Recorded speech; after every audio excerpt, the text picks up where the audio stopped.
인천전자마이스터고 1학년 친구들 반갑습니다. 국어 방현지 선생님입니다. 오늘은 4월 19일 일요일이고요. 지금 시간은 10시 55분입니다. 네, 선생님이 주말에 나와서 찍는 마지막 영상이 될 것 같은 느낌이 듭니다. 정말 마지막이길 바라면서 지금까지 영상 밀리지 않고 차근차근 따라와준 친구들에게 진심으로 고마움을 표현하고 크게 칭찬합니다. 자, 우리 이 부분 문학작품을 실제로 같이 살펴볼 건데요. 이 문학작품에서 무려 6문제가 출제됩니다. 6문제 결코 적지 않죠? 그러니까 끝까지 집중하시고요. 교과서 준비하시고 지금부터 학습 시작하겠습니다. 여러분, 우리가 지난 시간까지 학습지를 통해서 문학의 4가지 갈래에 대해서 학습했습니다. 그 학습지에서는 각 갈래의 특징, 그 다음 주제를 효과적으로 드러내는 각 갈래별 형상화 방법들을 학습했는데요. 물론 그 내용도 시험에 출제가 됩니다. 그렇지만 그 중에 2가지 갈래, 그 중에 첫 번째 바로 서정 갈래인데요. 자, 서정 갈래 하면 떠오르는 대표적인 글의 종류 뭐가 있다고요? 서정, 정서를 다룬다 그랬죠? 정서를 다루는 대표적인 작품, 그렇죠, 시가 있습니다. 그래서 우리 이 영상에서는요, 교과서에 수록된 시 작품을 실제로 같이 볼 겁니다. 따라서 여러분들 교과서 반드시 준비하셔야 되고요. 첫 번째 우리가 함께 배우는 문학 작품, 나이덕 시인의 산속에서라는 작품인데요. 시 내용을 이해하는 거 당연히 선생님이 물어볼 수 있죠. 그렇지만 이 산속에서가 시로서 주제를 잘 드러내기 위해서 어떤 형상화 방법을 쓰고 있는지가 초점입니다. 자, 뭐가 중요한지 잘 이해했으면 학습 목표 살펴보러 가보겠습니다. 자, 여러분 국어 공부 잘하려면 핵심 단어, 즉 키워드 찾는 연습하라고 선생님이 여러 번 얘기했었죠. 단원 명에서의 키워드도 중요하지만 우리가 도달해야 할, 즉 시험과도 연관될 수 있는 학습 목표에서도 키워드 찾는 연습을 해보셔야 되는데요. 자, 우리 학습 목표 2가지 있습니다. 첫 번째, 서정 갈래의 특성에 따른 형상화 방법을 이해하며 시를 감상할 수 있다. 이 짧은 문장 속에 벌써 중요한 부분 선생님 2개 찾았거든요. 첫 번째, 어떤 갈래의 특징이요? 서정 갈래요. 자, 지난 영상에서 갈래 학습 열심히 한 친구들은 머릿속에 정보가 팍팍팍 떠오를 겁니다. 자, 서정 갈래는 뭘 다룬다?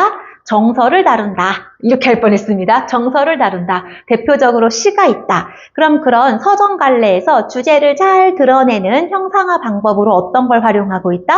그렇죠. 시인이 아닌 시적 화자의 목소리를 통해서 시적 화자, 그 다음 리듬감, 운율, 그리고 심상, 다양한 표현 방법들까지 다양한 표현 방법을 통해서 주제를 효과적으로 드러내는 형상화, 우리 주제를 드러낸다라는 걸 형상화라고 이야기했죠. 즉, 서정 갈래의 특성 떠올리시고요. 그것이 주제랑 어떻게 효과적으로 매치가 되는지를 여러분이 이해하셔야 됩니다. 즉, 이번에 학습할 시 내용 자체도 중요하지만 이 내용에 초점을 맞추셔야 한다는 거 잘 잡으시고 두 번째 내용 보겠습니다. 작품 구성 요소의 유기적 관계. 어려운 내용 나왔네요. 어려운 단어 나왔습니다. 어떤 부분? 유기적 관계. 여러분, 유기적이다. 여러분과 선생님은 유기적 관계일까요? 네, 모르면 찍어야 되죠? 네, 유기적은 긴밀하게 관련이 있다라는 뜻입니다. 선생님과 여러분의 삶을 떼어놓고 생각할 수 없죠. 물론 여러분은 떼어놓고 생각하겠지만 선생님은 올해 선생님의 삶의 95%의 지분을 우리 전자마이스터고 1학년 친구들이 가지고 있다고 생각합니다. 그래서 여러분이 행복해야 선생님도 행복할 텐데요. 이렇게 서로 밀접한 관련이 있다. 유기적인 관계라고 이야기합니다. 그럼 작품의 구성 요소들이 각각 따로 논다면 그 작품의 주제, 효과적으로 드러낼 수 없겠죠. 자, 주제를 잘 드러내기 위해서 각 작품의 구성 요소들이 어떻게 연결되어 있는지를 찾는다. 1번과 2번은 매우 밀접한 관련이 있는 학습 목표인 것 같습니다. 자, 이어서 교과서 살펴보겠습니다. 잠깐! 우리 교과서 9쪽에 있는 잠깐 부분 살펴볼 텐데요. 그 부분의 이름이 잠깐은 아니고요. 선생님이 교과서를 이렇게 훑어보다 보니까 중요한 내용을 잘 소개하고 있길래 멈춰서 집중하시라고 잠깐이라는 제목을 붙여봤습니다. 여러분 교과서 9쪽 봐주세요. 그리고 화면 선생님이 손목이 조금 아파서 다 치기가 어려워서 캡처해서 제시했더니 울렁울렁 그 무지개 효과가 나더라고요. 선생님이 일부러 무지개 효과를 넣은 건 아니고요. 아마 캡처한 흰 바탕의 화면이 뭔가 뭔가 싱크가 안 맞는 것 같아요. 그래서 이번에는 다 쳤습니다. 손목이 아프지만 선생님에게 중요한 건 여러분의 학습이기 때문에 선생님이 일일이 쳤거든요. 그렇지만 여러분 교과서에 있는 내용이니까요. 화면이 좀 불편해요. 그러면 귀로 들으시고요. 여러분 교과서 보시면 됩니다. 자, 그쪽에 중요한 두 가지 내용 나와 있습니다. 첫 번째, 운율, 비유, 상징. 떠오르는 갈래 뭐가 있다고요? 네, 시로 대표되는 서정갈래 있죠. 자, 운율, 비유, 상징의 특성과 효과를 파악하며 작품을 감상하자. 아, 시를 감상할 때에는 그냥 감상하면 안 되는구나. 어떤 걸 살펴보자. 운율, 비유, 상징의 특성. 물론 이것들만 쓰이는 것은 아닙니다. 근데 기본적으로 이런 내용들, 그 다음 이런 것들의 특성을 알았다면 왜 썼을까? 그 효과까지 알아야겠죠? 근데 우리 시에서 이런 표현 방법 왜 써요? 자, 힌트. 지금 열심히 대답하고 있는 인공 1반의 성현이 댓글 좀 달아주세요. 성현이 댓글이 없더라고요. 영상을 아직 안 보고 있는지. 성현이가 이거 잘 따라하거든요. 그 다음 지난 영상들에서 본인 반에 친구들 이름이 많이 없다고 약간 서운해했던 우리 회로 2반 친구들. 자, 이거 무슨 뜻일까요? 네. 주제를 효과적으로 드러낸다는 뜻이었죠? 자, 두 번째 내용입니다. 감각적 표현에 유의하여 매우 중요합니다. 여러분, 시는 감정을 다루잖아요. 그럼 감정이라는 것은 구체적일까요? 추상적일까요? 추상적이라는 건 뭔지는 알겠는데 막연하게 머릿속에 떠오르는 걸 얘기하는 거거든요. 자, 우리 감정이라는 건 어떤 감정인지는 알겠어. 근데 막상 설명하려니까 조금 설명하기 어려운 뭔가 그런 걸 추상이라고 합니다. 그러면 그런 추상적인 것을 독자들이 가슴에 와닿게 감상하려면 어떻게 드러낼 수 있어야 한다? 감각적으로. 여러분, 기본적인 감각 뭐가 있어요? 시각, 청각, 후각, 미각, 촉각. 그렇죠. 그럼 우리 감각적 표현하면 뭘 떠올려보자? 심상을 떠올려보자. 아, 운율, 다양한 표현 방법, 심상, 전부 무슨 갈래랑 관련이 있다고요? 서정갈래. 자, 이런 것들이 계속 연결돼서 유기적으로 나올 겁니다. 그럼 여러분, 이런 것들을 왜 사용한다고요? 그렇죠. 바로 시의 주제, 분위기, 화자가 말하고자 하는 것을 효과적으로 드러내기 위해서. 너무 간단하죠? 이게 만능입니다. 국어에서는요. 효과적으로란 뜻이고요. 그럼 이거 뭐였죠? 자, 이게 무슨 뜻이었는지 기억나는 친구들 댓글 달아주세요. 지난 영상에 유독 댓글이 많이 달렸는데요. 그 댓글의 공통점이 이모티콘 보내줬더라고요. 아마 선생님에 대한 감정을 선생님이 거기에 담아달라고 얘기했던 기억이 나는데요. 너무 고맙습니다. 선생님이 영상이 너무 많아서 여러분들이 좀 힘들 것 같아가지고 좀 미안한 마음이 컸는데 영상을 보고 선생님한테 웃는 이모티콘 어떤 친구 물고기 달아주기도 한 것 같더라고요. 선생님이 일일이 댓글을 달고 있습니다. 고마워서요. 자, 우리 서로 힘들지만 서로의 그 고마움을 느끼면서 공부할 수 있는 1년이 됐으면 좋겠습니다. 자, 지금 여기 있는 내용 잘 봐두셔야겠죠? 이렇게 다양한 표현 방법을 왜 사용한다? 시의 주제나 분위기, 시의 내용을 효과적으로 그리고 생생하게 감각, 느끼는 거잖아요. 생생하게 느낄 수 있도록 사용한다. 벌써 핵심 내용은 다 제시했습니다. 이제 작품 하나씩 살펴볼까요? 근데 여러분, 화면으로 쏙 들어왔습니다. 근데 여러분, 우리가 문학작품을 공부할 때에는요, 작가에 대한 배경 지식을 가지고 있으면 매우 좋습니다. 물론 작가 자체에 대한 문제를 내는 일은 거의 없지만요, 작가들의 비슷한 스타일의 작품들이 있거든요. 그 작가의 특성을 알면 모르는 작품이 나와도 유사하게 내용을 짐작할 수 있습니다. 선생님이 좋아하는 시인들은요, 거창하고 예쁜 시를 쓰는 시인들이 아니고요, 그냥 평범한 삶, 그 다음에 나만 잘 사는 게 아니라 타인에 대한 연민, 사랑을 드러내는 그런 작가들을 선생님은 좋아하는데요. 나이덕 시인도 그 중에 한 분이십니다. 근데 여러분들이 교과서에 수록된 작품의 작가들은 다 돌아가셨다고 생각하더라고요. 자, 우리 나이덕 시인 아직도 생존해 계시고요. 얼굴 한번 봐야겠죠? 교과서에는 조그맣게 사파가 있는데요. 선생님이 사진을 검색해서 여기다 제시를 했습니다. 우리 나이덕 시인은요, 주로 이런 분위기의 작품을 쓰십니다. 생명의 원리를 추구하고, 생명의 원리, 거창해 보이지만 시 내용을 보면 소박합니다. 생명의 원리를 추구하고 삶의 고통과 쓸쓸함을 부정적으로 다루면 선생님은 나이덕 시인을 좋아하지 않을 텐데요. 어떻게 바라보고 있다? 따뜻하게. 누구나 힘든 일을 겪을 수 있다. 그렇지만 함께 극복하자라는 따뜻한 내용을 다루고 계셔서요. 선생님은 나이덕 시인의 작품을 좋아합니다. 자, 시집으로 뿌리에게 그곳이 멀지 않다. 파일명 서정시. 서정시? 정서를 다루는 시란 뜻이겠죠? 수필집 반통의 물, 저 불빛들을 기억해 등이 있다. 이런 거 외우시면 안 됩니다. 여기에 외울 건 없지만 여러분이 앞으로 문학작품을 감상할 때 나이덕 시인의 이름 종종 보게 될 수도 있거든요. 그럴 때 이런 분위기의 작품을 쓰신 분이지, 그래서 빵쌤이 좋아하지 라고 기억하면 좋을 것 같고요. 이런 배경 지식이 있으면 우리 작품을 볼 때에도 큰 도움을 받을 수 있을 것 같습니다. 작가 이해되셨으면 넘어갈까요? 여러분, 선생님이 잠깐 화면 밖으로 사라졌죠? 여러분들에게 시를 읽어드리기 위해서 지금 칠판을 바라보고 삼각대 옆에 서 있습니다. 작가가 직접 읽어주신 낭송 영상이 없는지 찾아봤는데요. 선생님 못 찾았어요. 그래서 여러분이 그냥 눈으로 보는 시 말고 한 번쯤 제대로 감상했으면 해서 선생님이 대신 읽어드리려고 합니다.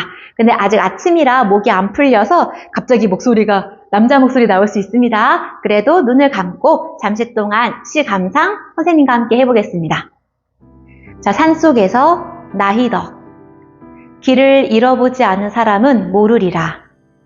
터덜거리며 걸어간 길 끝에 멀리서 밝혀져 오는 불빛의 따뜻함을. 막무가내의 어둠 속에서 누군가 맞잡을 손이 있다는 것이 인간에 대한 얼마나 새로운 발견인지. 산속에서 밤을 맞아본 사람은 알리라. 그 산에 갇힌 작은 지붕들이 거대한 산줄기보다 얼마나 큰 힘으로 어깨를 감싸주는지.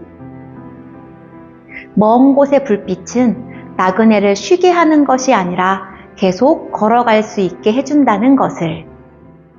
어때요, 선생님? 잘 읽었습니까? 잘 읽었다면 박수! 네, 박수친 친구 누군가 있다고 생각합니다. 그럼 이제 선생님 다시 화면으로 들어가겠습니다. 여러분, 근데 시를 어려워하는 친구들이 공통적으로 하는 이야기가 있습니다. 시는 감상해도 제가 생각한 게 문제집에 있는 내용과 다르더라고요. 선생님도 학창시절에 그 느낌 많이 받았거든요. 사실 시는 읽는 독자가 처한 상황, 현재의 감정 상태에 따라 다른 주제로 읽히는 게 맞습니다. 그렇지만 우리는 시험을 준비하다 보니까 자꾸 똑같은 통일된 주제를 선생님이 설명하는 것이 조금 마음이 아픈데요. 그래도 여러분이 시를 마음으로 느끼는 조금의 여유가 생기길 바랍니다. 여러분, 근데 시 읽기 어렵잖아요. 근데 우리 소설은 외우려고 하지 않아도 외워지죠? 그럼 여러분, 우리 이 시도 소설처럼 한번 보자고요. 자, 어떻게 보나요? 시 감상, 소설처럼 해봅시다. 뜨둥. 그럼 일단 우리 소설 감상할 때 제일 먼저 누구 찾죠? 그렇죠. 주인공이 누구인지를 찾죠? 그러면 우리 시에서의 주인공은 누굴까요? 시인인가요? 아니죠. 시인이 주제를 효과적으로 드러내기 위해서 제3자, 주인공을 설정하죠. 시에서 우리에게 감정을 이야기해주는 사람을 뭐라고 한다? 대답한 친구들 있죠? 저번 영상에 있었습니다. 바로 시의 화자입니다. 그럼 여러분, 시의 화자에 대해서 뭘 공부하면 좋을까요? 선생님은 이 세 가지를 강조하는데요. 먼저 시의 화자가 누구인지를 찾으셔야 됩니다. 그런데 감사하게도 일부 시에서는 내가, 나는 이렇게 화자가 나라고 등장하거든요. 근데 여러분, 우리 시는 어때요? 나라는 표현이 없죠? 그러면 겉으로 드러나진 않지만 누군가 독자들에게 이야기해주는 시의 화자가 작품 속에 있다라고 생각하시면 됩니다. 그럼 이 시의 화자는 겉으로 드러나진 않지만 우리에게 뭔가 이야기를 해주고 있는 그 목소리의 주인공이겠죠. 자, 첫 번째, 화자가 누구인지 찾았다면 두 번째입니다. 그 화자 어떤 상황이에요? 시 보면서 대답해 주실래요? 여러분, 여기서 무려 6문제가 출제됩니다. 마지막 영상. 근데 하나로 만들지 두 개로 만들지 아직 선생님이 다 찍어봐야 알 것 같아서요. 목표는 하나의 영상으로 끝내는 건데요. 길이가 길어지면 나눌 수도 있습니다. 어쨌든 이번 문학 영상에서 6문제가 출제됩니다. 지금부터 대답하면서 같이 오셔야 따로 시간 내서 공부하지 않게 됩니다. 자, 여러분, 지금 시의 화자 어떤 상황이에요? 1년을 봤더니 길을 잃어보지 않은 사람은 모른다라고 했고요. 선생님 교과서 보고 있습니다. 그리고 내용을 쭉 봤더니 뭔가 산속에서 길을 잃었던 것 같은데 현재 길을 잃어서 찾고 있나요? 아니죠. 산속에서 길을 잃었던 경험을 떠올리고 있는 것 같아요.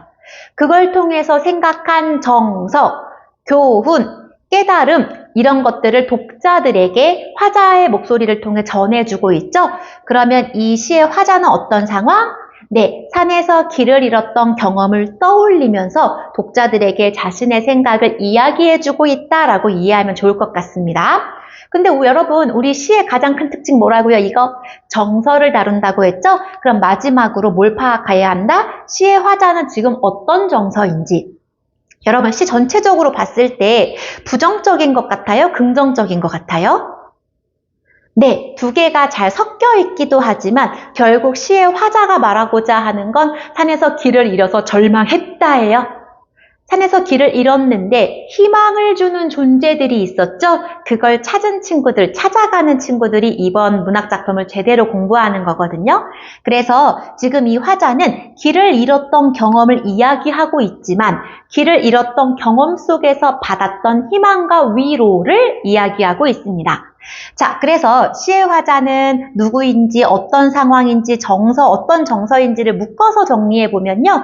이 시의 화자는 겉으로 드러나진 않지만 산속에서 길을 잃었던 경험을 회상하면서 그때 자신이 받았던 깨달음, 생각.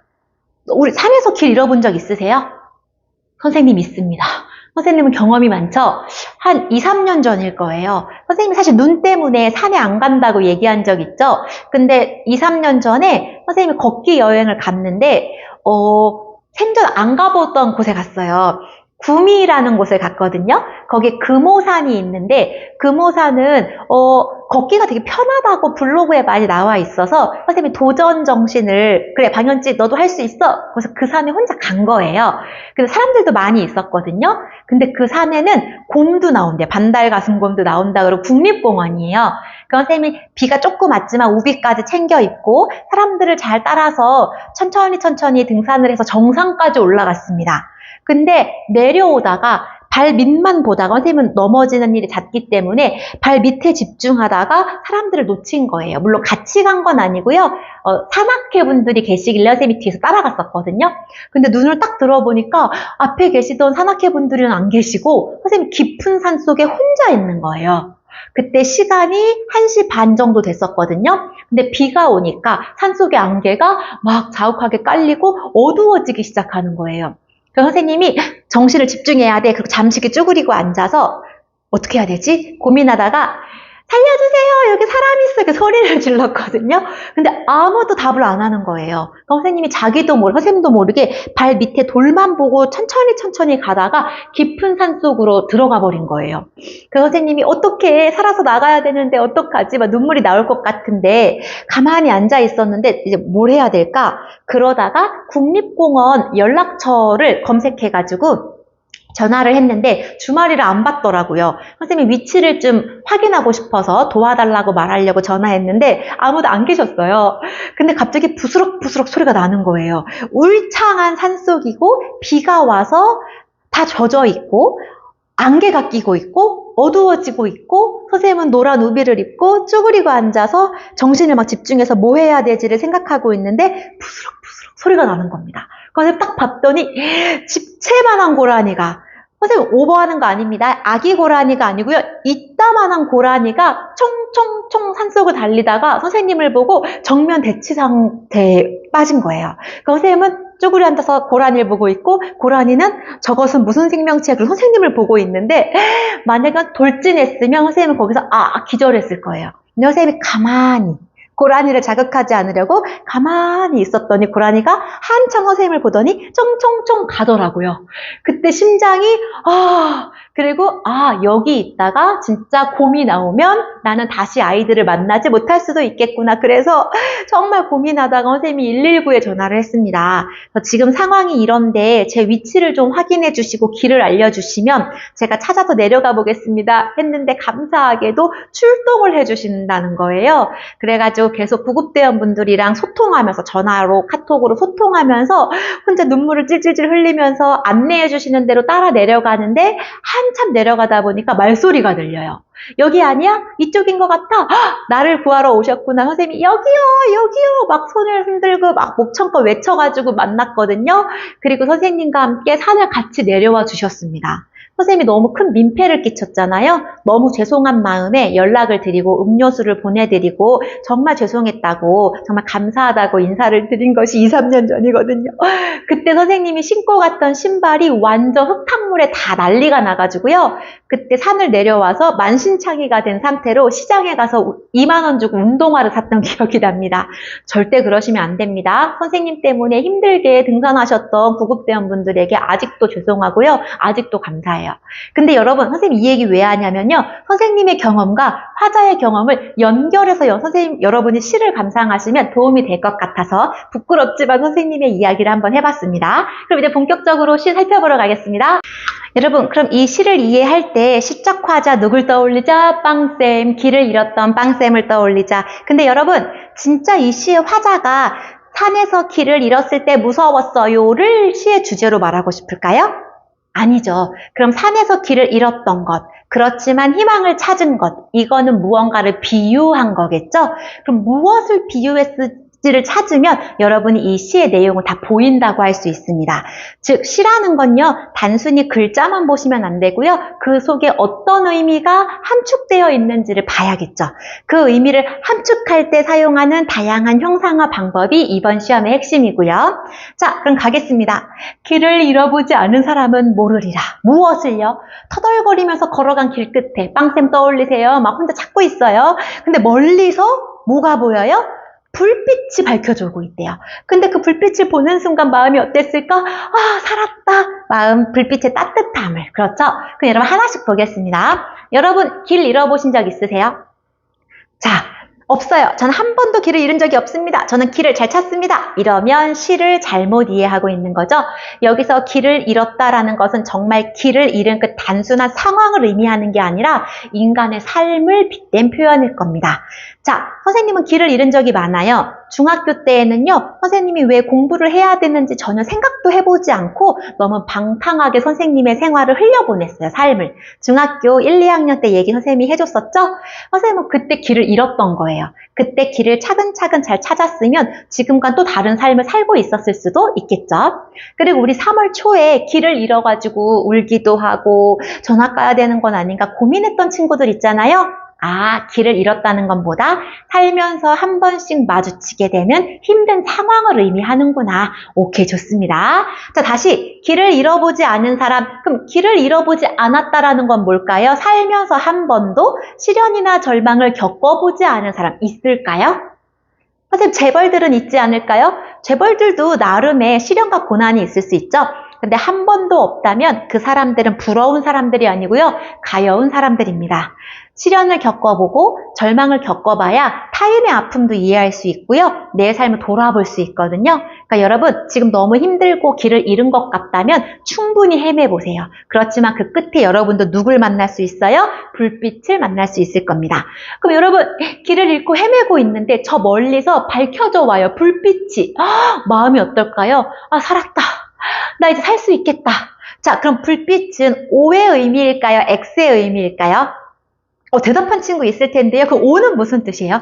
긍정적이란 뜻이고요. X는 부정적이란 뜻입니다. 선생님이 시를 감상할 때 물론 시는 마음으로 느껴야 하지만 학교니까 시험을 봐야 하잖아요. 그럴 때 시어의 의미를 안 물어볼 수 없거든요. 그때 많이 활용하는 표현이 올까요? X일까요? 이 뜻이에요. O는 긍정적이냐, X는 부정적이냐입니다. 그럼 여러분, 지금 절망을 막 헤매고 있는데요. 이 화자가 지금 길을 잃고 헤매고 있어요. 그런데 멀리서 뭐가 보여요? 불빛이 보여요. 그럼 이 절망의 상황에서 밝아져 오는 불빛은 뭘 의미할까요? 그렇죠. 희망 또는 위로, 위안과 같은 어떤 의미를요? 긍정적인 의미를 나타내고 있겠죠. 여기까지 이해되세요? 아주 잘하고 있습니다. 자, 한 번도 절망을 겪어보지 않은 사람은 모를 거야. 희망과 위로와 위안의 의미를 불쌍해 이렇게 생각할 수 있겠네요. 네, 여러분 지금 힘들다면 여러분은 이런 것들을 경험할 수 있고 배울 수 있는 중요한 시기란 뜻이니까요. 현명하게 이겨내길 바랍니다. 근데 여러분 눈을 감고 생각해 주세요. 아, 뭘 생각해야 되냐면 자, 길을 잃었습니다. 헤매고 있어요. 근데 멀리서 밝혀져 오는 불빛. 눈 감고 있죠? 지금 눈 뜨고 보고 계시면 안 됩니다. 자, 마음속으로 상상하시고 생각하셔야 돼요. 그럼 여러분, 어두운데 불빛이 밝아져 와요. 우리 밝아져 오는 불빛은 어떤 감각을 통해 느낄 수 있죠? 들리나요? 냄새로 나나요? 맛으로 느껴지나요? 만져지나요? 아니죠. 눈으로 보이는 거겠죠? 불빛이라는 건. 그러면 이 시에 멀리서 밝혀져 오는 이 노란색 괄호로 묶인 부분은 감각 중에서 무슨 감각과 관련된다? 그렇죠. 시각적 심상과 관련되는구나. 조금 이따 정리할 거고요. 여러분 잘 봐주세요. 뭘 볼 거냐면요. 자, 여기서 강조하고 싶은 게 뭘까요? 시의 화자가 길을 잃어보지 않은 사람은 몰라. 이걸 말하고 싶을까요?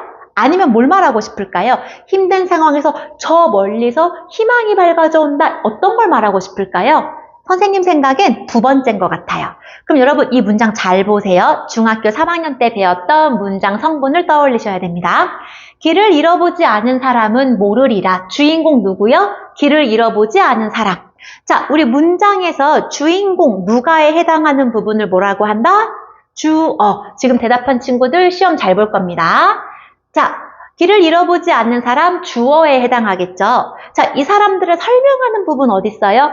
길을 잃어보지 않은 사람은 어떻대요? 모른대요. 자, 주인공을 설명하는 부분 뭐라고 한다? 주인공의 행위나 상태를 설명하는 부분 서술어. 모르리라 서술어. 차근차근 따라오셔야 됩니다. 근데 뭘 모른대요? 자, 터덜거리며 걸어간 길 끝에 멀리서 밝혀져오는 불빛의 따뜻함을. 자, 이 부분, 문장에서 어떤 부분? 그렇죠. 목적어. 지금 대답한 친구들 나중에 시험 잘 보시길 바랍니다. 그럼 여러분, 이 1년은요, 어떤 구조예요? 주어, 서술어, 목적어 순서네요. 그럼 여러분 일반적으로 문장을 쓸 때 이렇게 쓰시나요? 모르겠어요. 선생님 예를 들어 드릴게요. 나는 좋아한다 떡볶이를. 보통 이렇게 쓰나요? 아니죠. 나는 떡볶이를 좋아한다. 즉 주어, 목적어, 서술어가 일반적인 구조죠. 근데 지금 시인이 의도적으로 문장 배열 순서를 바꿨습니다. 이런 거 우리 중학교 때 배웠을 거예요. 자, 의도적으로 문장의 순서를 뒤바꾼다. 무슨 표현법? 그렇죠. 도치법이라고 합니다. 도치는요, 뒤바뀐다란 뜻입니다. 예를 들면 나는 떡볶이를 좋아해. 나는 좋아해 떡볶이를. 그럼 여러분 두 번째 문장은 어떤 효과가 있어요? 강조하죠. 뭘요? 떡볶이를요. 자, 그러면 이 시의 화자는 이 시인은 왜 도치법을 썼을까요? 강조하려고요. 뭐를요? 떡볶이를요. 그럼 떡볶이에 해당하는 부분 어디? 이 부분이요. 그러니까 시의 화자가 시인이 말하고자 해서 자꾸 헷갈리게 얘기해서 미안합니다. 시인이 도치법을 활용한 이유는요. 길을 잃어보지 않은 사람은 몰라. 이걸 말하고 싶은 게 아니고요. 무엇을 모른다고요? 힘든 상황 속에서 나를 위로해주고 나에게 희망을 주는 존재가 얼마나 고마운지 이걸 강조하고자 함입니다. 정리하면 이 시인은 지금 불빛이 따뜻하다라는 걸 강조하기 위해서 의도적으로 문장 순서를 어떻게 하고 있다? 바꿨다. 그 표현법 뭐라고 한다? 도치법. 그럼 도치법 왜 썼다? 주제를 효과적으로 드러내려고요. 그럼 여기서 주제에 근접한 건 절망 겪어보지 않은 사람은 몰라가 아니라 무엇을 모른다? 힘든 상황 속에서의 희망. 이걸 강조하고 싶었던 겁니다. 선생님이 말을 조금 천천히 하고 끝을 내리면 잘 들어야 되는 거 알죠? 지금 중요한 내용 했습니다.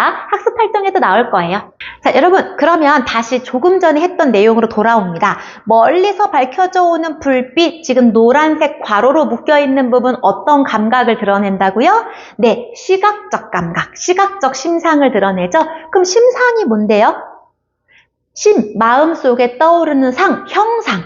시를 감상했을 때 들리는 것 같고 보이는 것 같고 냄새로 맡아지는 것 같고 맛 느껴지는 것 같고 손으로 느껴지는 것 같다. 그 감각을 심상이라고 하죠. 근데 여러분 우리 지난 학습지에서 심상 중요하게 했던 심상 하나 있었습니다. 뭐가 있었어요? 공감각적 심상. 모르면 지난 학습지 같이 보셔야 됩니다. 공감각적 심상이란 하나의 심상이 다른 심상으로 전이되는 걸 이야기한다라고 얘기했거든요. 우리 비음화, 유음화, 국외음화 그때 화의 의미랑 같습니다. 닮아간다란 뜻인데요. 여러분 여기서 공감각적 심상 찾을 수 있을까요?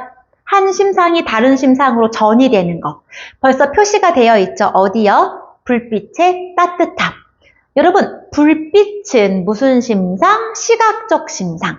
근데 여러분 따뜻하다라는 건 무슨 심상? 아 따뜻해. 피부로 느끼죠? 얘는 피부로 느끼니까 무슨 심상? 촉각적 심상. 그럼 원래 뭘 말하고 싶었는데요? 불빛이요. 시각을 말하고 싶었는데 그 시각이 마치 피부로 느껴지는 것처럼 표현했죠? 그럼 우리 이 부분 무슨 심상이 드러난다? 공감각적 심상. 그럼 무엇이 무엇으로 변해요? 네, 불빛, 시각이 무엇처럼? 촉각처럼. 그래서 우리 뭐라고 표현한다? 시각의 촉각화가 일어난다. 이 화, 바로 공감각적 심상을 의미하는 거죠. 선생님이 혹시 화면 밖으로 나갔다면 목소리에 잘 따라와 주세요. 그럼 지금 중요한 부분이 너무 많은데요. 첫 번째, 형상화 방법으로 뭘 썼고요? 도치법. 왜요? 이거 강조하려고요. 그 다음 두 번째, 어떤 심상 사용하고 있고요? 시각적 심상이요. 어디요? 불빛이요. 근데 이 불빛 자체는 시각이지만 이 불빛을 뭐라고 표현했어요? 아, 따뜻해. 그러면 이 분홍색 부분을 묶는다면 무슨 심상? 공감각적 심상. 무엇이 무엇으로? 시각이 촉각으로. 시각의 촉각화이다라고 정리할 수 있죠? 혹시 화면 보고 필기하는 친구들이 있을까봐 선생님이 판서한 내용을 조금 지우겠습니다. 아직 1년밖에 안 왔는데 중요한 내용이 너무 많아요. 그쵸? 그럼 뒤 이어서 나오는 중요한 내용도 같이 살펴보겠습니다. 지금까지 우리 1년 같이 살펴봤는데요. 그럼 1년의 내용 뭐라고 정리할 수 있을까요? 외우지 마세요. 그리고 안 써도 됩니다. 왜? 이걸 쓰고 외우는 단순한 시험 문제가 아니라 여러분이 이 시에서 정말 말하고자 하는 바가 무엇인지 그리고 그 내용을 전달하기 위해서 어떤 형상화 방법을 쓰고 있는지를 알아야 되니까 지금 제시하는 내용이 이해됐으면 적지 않고 넘어가셔도 됩니다. 여러분 1년 내용 짧았어요. 이거 보지 말고 자 1년의 내용 뭐였어요? 별 내용 없었죠? 길을 잃었어요. 그래서 헤매고 있는데요. 저 멀리 뭐가 보여요? 불빛이 보여요. 근데 그 불빛을 보니까 어때요? 아, 따뜻해. 마음의 따뜻함을 느꼈다라는 단순한 내용입니다. 그래서 우리 1년의 내용 정리하면요. 어둠 속에서 길을 잃고 헤매다가 멀리서 불빛을 봤는데 너무 따뜻하더라 라는 시의 내용이고요. 그 시를 깊이 들여다보면 절망 속에, 시련 속에서 지금 헤매고 있지만 나를 위로해주는 누군가 불빛을 보고 마음이 따뜻해진다는 뜻입니다. 그럼 내가 힘들 때 나에게 불빛이 되어주는 존재는 누굴까요? 내 옆에 친구일 수도 있고요. 선생님일 수도 있고요. 가족일 수도 있죠. 아, 선생님, 친구, 그 다음 또 누구요? 가족. 뭐 반려동물일 수도 있습니다. 즉 내가 힘들 때 나에게 희망을 주는 존재들, 내 주변의 사람들이구나. 그게 이 시의 핵심 내용입니다. 벌써 선생님이 스포해버렸습니다. 이어서 내용 살펴보겠습니다. 여러분 2연입니다. 자, 막무가내의 어둠 속에서 눈에 띄는 단어 하나 있지 않으세요? 우리 1년에서는 가장 임팩트 있는 단어 불빛. 희망이 되어주고 있는 불빛이었다면 지금 2연에서는 불빛에 대적할 수 있는 뭐가 나왔어요? 어둠이 나왔습니다. 아까 선생님 불빛은 빨간 동그라미 썼죠? 근데 이번에는 모양을 바꿨습니다. 왜 바꿨을까요? 의미가 다르니까요. 그럼 아까 불빛 무슨 뜻이었어요? 희망도 되고 위로도 되고 격려도 되고 위안도 됐었죠. 긍정적 뜻이었다면요. 이 어둠은 느낌 오죠? 산에서 지금 어둠 속에 빠졌습니다. 이 어둠은 바로 고난, 시련, 역경, 슬픔, 나쁜 건 다 갖다 붙이셔도 됩니다. 부정적인 의미입니다. 무엇과 다르다? 불빛과 대조적이다. 잘 기억하시고요. 근데 여러분 표현이 너무 좋아요. 막무가내의 어둠. 왜 이렇게 막무가내야? 막무가내의 어둠 무슨 뜻일까요? 정말 아무것도 안 보이는 정말 가득 찼어요. 뭘로요? 어둠으로요. 여러분 그럼 이제 느껴야겠죠? 어둠으로 가득 찼죠. 선생님 자꾸 눈을 감는 이유는 여러분도 상상하란 뜻입니다. 어둠은 어둠인데 그냥 어둠이 아니라 막무가내 어둠으로 가득 찼어. 어둡다라는 것도 무슨 감각일까요? 그렇죠. 눈으로 느끼는 감각이겠죠? 그럼 이 노란색 괄호 무슨 의미인지 알 겁니다. 아까는 밝아져오는 불빛이었고 이번에 막무가내 어둠이에요. 그러면 이 노란색 괄호는 뭐를 의미한다? 시각적 심상을 나타내는 거구나. 그럼 앞으로 시각적 심상이 나온다면 똑같은 표시를 해야겠다 생각해야겠죠. 자, 막무가내의 어둠 속에서 여기서 끝나면 시가 너무 절망적이에요. 누군가 맞잡을 손이 있다는 것이. 여러분 이거 심야괴담이 아닙니다. 아무것도 안 보이는데 누구랑 손잡았어. 귀신! 이러면 치면 안 돼요. 자, 길을 잃고 헤맸고 시련과 지금 고난과 역경 속인데 누군가 내 옆에 잡을 손이 있다면 너무 위로가 되지 않을까요? 귀신 아니라고 했습니다. 그럼 여러분 누군가 맞잡을 손, 나 너무 힘든데 누군가 나를 잡아줘. 우리 무슨 감각 느낀다고요? 무슨 감정? 희망과 위로와 격려. 우리 어서 이거 봤죠? 어디서요? 1년에서요. 어떤 시여요? 불빛 있었죠? 잘 기억하셔야 됩니다. 지금 긍정적인 시어가 늘어나고 있고요. 처음 등장했습니다. 부정적인 의미의 시어입니다. 잘 따라오고 있죠? 자, 그런데 마지막 표현 진짜 멋지지 않습니까? 인간에 대한 얼마나 새로운 발견인지. 내가 지금 막무가내의 어둠에 빠졌어. 길을 잃었어. 절망 속인데 내가 이 절망에서 희망을 갖게 해주는 건 결국 누구예요? 불을 밝혔을 누군가. 내 손을 잡았을 누군가. 즉 누군가. 사람을 의미하는 거겠죠? 즉 인간이란 어떤 존재라는 발견을 했던 걸까요? 인간은 누군가에게 위로와 위안이 될 수 있는 존재라는 깨달음을 얻었다는 뜻입니다. 어떤 경험을 통해서요? 산에서 길을 잃었던 경험을 통해서요. 여러분 살면서 자기만 생각하는 사람이 있고요. 내 주변 사람을 돌아보는 사람이 있습니다. 이 시에서 말하는 건 어떤 사람이 되자는 걸까요? 네, 힘든 이웃을 외면하지 말고 희망을 줄 수 있는 존재가 되자란 뜻이거든요. 선생님의 가치관과 통해요. 선생님이 공부할 때도 옆자 깨워주세요. 옆자 힘들어하면 손 잡아주세요. 라고 얘기하죠. 그 옆자 힘들어하면 어둠 속에 빠졌다라고 비유할 수 있죠. 손 잡아주세요. 무슨 뜻이에요? 불빛 밝혀주세요. 손 맞잡을 수 있게 해주세요. 도와주세요. 라는 뜻이거든요. 이 시 선생님이 좋아하는 이유 감이 오시죠? 그럼 우리 이 이연에서도 눈에 띄는 표현 방법이 있습니다. 뭐요? 1년과 마찬가지를 뭘 사용하고 있다? 시각적 심상 사용하고 있다. 그리고 대조적인 시어가 등장했죠. 무엇과 무엇이 대조됩니까? 긍정적 의미를 나타냈던 1년의 불빛, 누군가 맞잡을 손에 대적하는 어둠, 부정적 시어 등장했습니다. 뒤에서도 오와 세모를 잘 찾으시면 됩니다. 넘어가겠습니다. 여러분, 그럼 1년과 마찬가지로 2연도 간단히 설명해 주세요. 동생이 있다고 가정하고, 자, 2연의 내용은 이런 내용이야. 여기 다 답이 보이죠? 어떤 내용이에요? 길을 잃었는데, 혼자인 줄 알았는데 누군가 맞잡을 손이 있다면 되게 위로가 될 거야 라는 시야 라고 생각하시면 됩니다. 그럼 나머지 3년과 4년도 비슷한 내용이 이어질 거라는 감이 오죠? 3년 보러 갈까요? 자, 벌써 3년입니다. 근데 아무래도요, 영상을 나눠서 올려야겠죠? 왜냐면 작품을 한번 살펴보는 것까지만 해도 시간이 많이 걸릴 것 같아서 아주 중요한 학습 활동. 그 다음 우리 이전에 학습지에 있었던 수필 작품 있었죠? 장영희 작가의 괜찮아 시험에 출제된다고 했잖아요. 이 시와 그 수필을 엮을 겁니다. 그 내용도 아주 중요한데요. 여러분이 집중하기에 영상이 길어질까봐 부분으로 나눌 수 있습니다. 잘 봐주시고 편집이 어색하면 선생님이 하나로 찍으셨지만 중간에 끊으셨구나 라고 생각하시면 됩니다. 지금 1시간 지났어요. 앞에 영상 찍기 시작한 지 중간중간 확인하고 엔진하고 다시 찍다 보니까 1시간이 갔지만 선생님의 목표 오늘 2시까지 모두 찍는다. 그리고 4시까지 올린다. 5시까지는 집에 간다. 선생님이 할 수 있도록 힘을 주십시오. 선생님에게 불빛이 되어주세요. 여러분 3년입니다. 자, 산속에서 밤을 맞아본 사람은 알리라. 비슷하게 생겼네요. 몇 년이랑요? 네, 1년이랑 비슷하게 생겼죠? 자, 산속에서 밤을 맞아본 사람은 알리라. 선생님은 길을 잃었을 때 그 낮이었는데도 비가 와서 어두웠었거든요. 너무 무서웠는데요. 지금 산속에서 밤을 맞았대요. 혼자서. 그럼 여러분 이 밤 긍정적인 의미일까요? 아니겠죠? 길을 잃었는데 심지어 밤이 됐어요. 너무 마음이 절망적일 것 같아요. 이 표시 어서 봤다. 어서 봤어요? 네, 이연에서 어둠이 있었죠? 이 세모 표시 무슨 표시? 네, 부정적인 의미였습니다. 그럼 밤도 무슨 뜻일까요? 앞에 있었던 어둠과 마찬가지로 고난, 슬픔, 시련, 역경 다 갖다 붙이세요. 안 좋은 것. 즉 부정적인 뜻이다. 같은 시어 뭐가 있었다? 이연에 어둠이 있었다. 선생님이 일일이 이런 거 넣는 것도 되게 많은 정성과 에너지가 들어가거든요. 여러분 잘 따라와 주세요.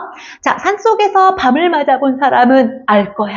그럼 여러분, 산속에서 밤을 맞아본 사람은 어떤 사람일까요?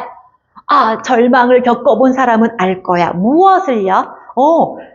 얼마나 산속에 갇힌 작은 지붕들이 거대한 산줄기보다 얼마나 큰 힘으로 어깨를 감싸주는지. 내가 절망에 빠졌는데 어깨를 감싸준다? 무슨 뜻일까요?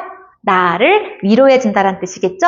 위로와 위안이 되어준대요. 뭐가요? 거대한 산줄기가 아니고요. 의외로 나를 위로해주는 건 어떤 존재래요?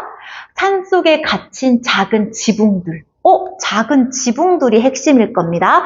선생님 산속에 갇혔대요. 납치됐나봐요. 이게 아니고요. 나는 자연인이다 또는 이렇게 시골을 배경으로 한 영상 보면 깊은 산속에 옹기종기 모여있는 마을 본 적 있어요? 그것 떠올리시면 됩니다. 자, 그 산에 갇힌 작은 지붕들. 그러면 이 작은 지붕들엔 누가 살고 있어요? 네, 소박한 이웃들이 살고 있겠죠? 그럼 그 작은 지붕들이 나에게 큰 위로가 된다. 산에서 밤이 됐습니다. 근데 멀리서 지붕들이 보이네? 너무 다행이다. 왜? 저기 사람이 있구나. 나를 도와줄 누군가가 있겠구나. 그럼 이 작은 지붕 무슨 뜻인지 아시죠? 희망이 되어주고요. 위로가 되어주고요. 긍정적인 의미겠네요. 1년에 무엇과 통하고요? 불빛. 그리고 2연에서는요, 누군가 맞잡을 손. 지금 계속 확장하고 있습니다. 빨간 동그라미, 초록색 세모, 의미 어떻다고요? 대조적이다라고요. 근데 여러분, 상상하셔야죠. 눈 감으셔야죠. 자, 밤이 됐고요. 지붕들이 옹기종기 모여있는 게 보이네요. 자, 전부 무슨 감각? 그렇죠. 시각적 심상이 다시 한번 나온다라는 거. 여러분, 1년에도 나왔고, 2년에도 나왔고, 3년에도 나왔고, 그럼 이 시의 주된 심상은 무슨 심상일까요? 네, 시각적 심상입니다. 그럼 이 시인이 왜 시각적 심상 썼을까요? 주제를 효과적으로 드러내기 위해서. 너무 쉽다. 그쵸? 시험 문제 감이 오시죠? 계속 가겠습니다.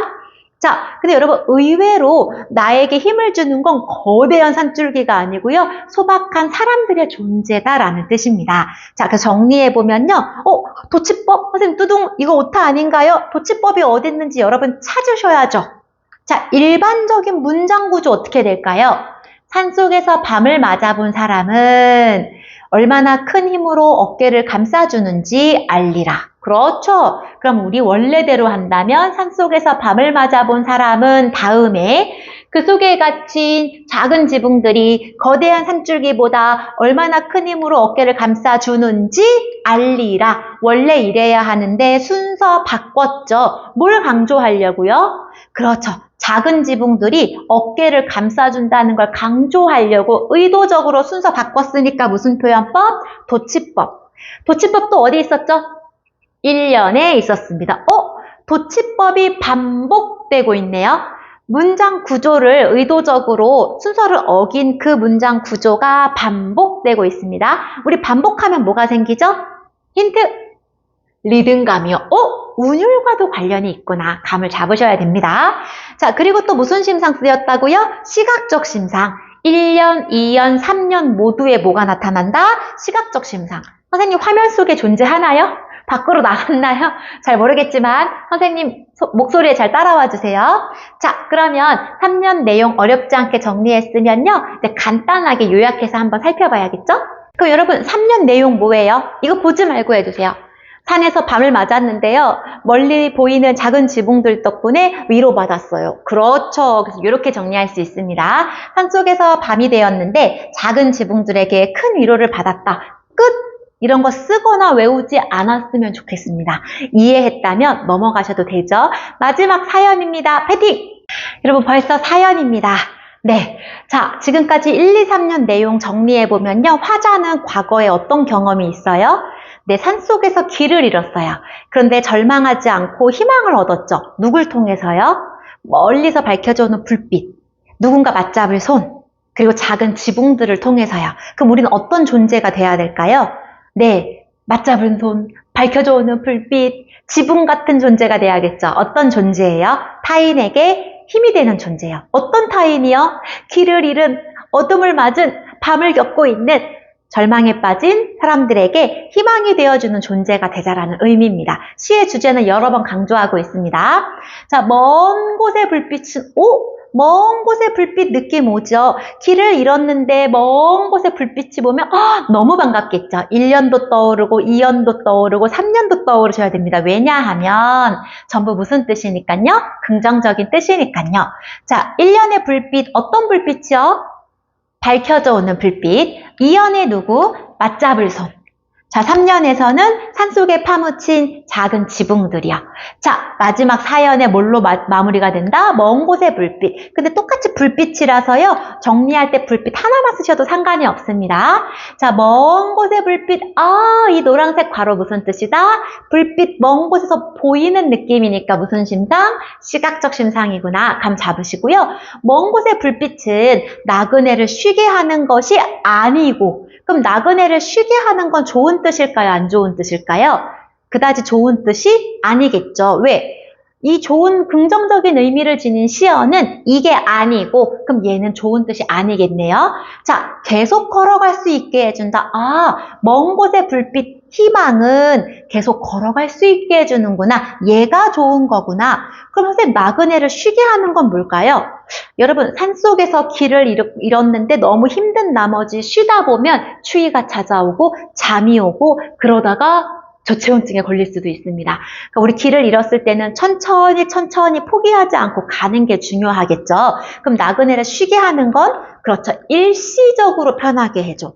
잠깐 쉬어. 일시적으로는 다리가 편할 수 있지만 찾아오는 추위와 엄습하는 졸음 이런 것 때문에 위험해질 수 있습니다. 즉 이게 좋은 뜻이 아니고요. 계속 걸어갈 수 있게 해준다는 건 무슨 뜻일까요? 포기하지 않고 움직일 수 있게 계속 희망과 위로를 해준다라는 뜻입니다. 자, 잘 구분하셔야 됩니다. 그럼 우리 여기서 보이는 표현법, 네, 시각적 심상 보이네요. 그쵸? 그리고 계속해서 비유적인 표현, 상징적인 표현들이 반복되고 있습니다. 그래서 어디서요? 산에서 길을 잃었다는 상황 자체도 매우 비유적이에요. 뭘 비유해요? 인생에서 길을 잃고 절망하는 상황. 이 시는 전체적으로 비유와 상징이 매우 발달해 있다. 그리고 시적 화자를 적절히 활용하고 있다. 어떤 시적 화자? 산에서 길을 잃었던 경험을 담담하게 말하고 있는 시적 화자도 너무 탁월한 선택이었고요. 강조하는 부분을 두드러지게 하려고 도치법도 쓰고 있고요. 눈으로 보이는 것 같은 시각적 심상도 쓰고 있죠. 형상화 방법을 매우 다양하게 쓰고 있구나. 자, 그럼 사연의 내용도 정리해 봐야겠죠. OX를 빠르게 지워보겠습니다. 자, 계속 가볼까요? 우리 사연의 내용은요. 어려운 내용 없었습니다.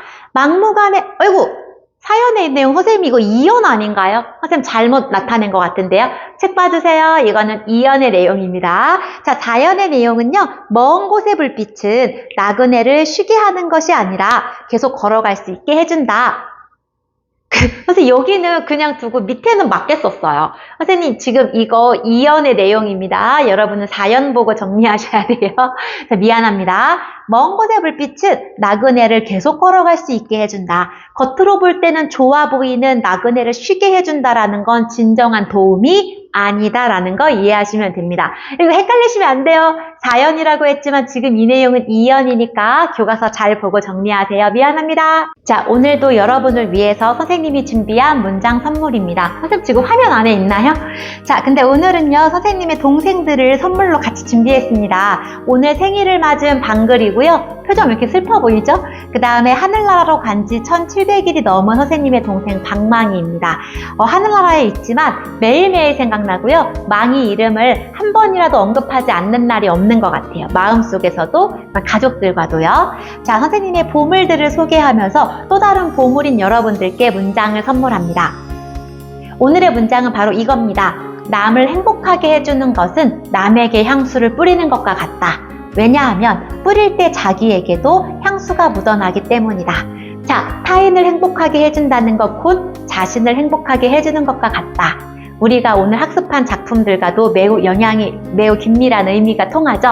여러분이 타인의 행복도 나의 행복만큼 함께 소중하게 여길 수 있는 마음 따뜻한 인재들로 자라길 바랍니다. 정말 고생하셨습니다. 안녕!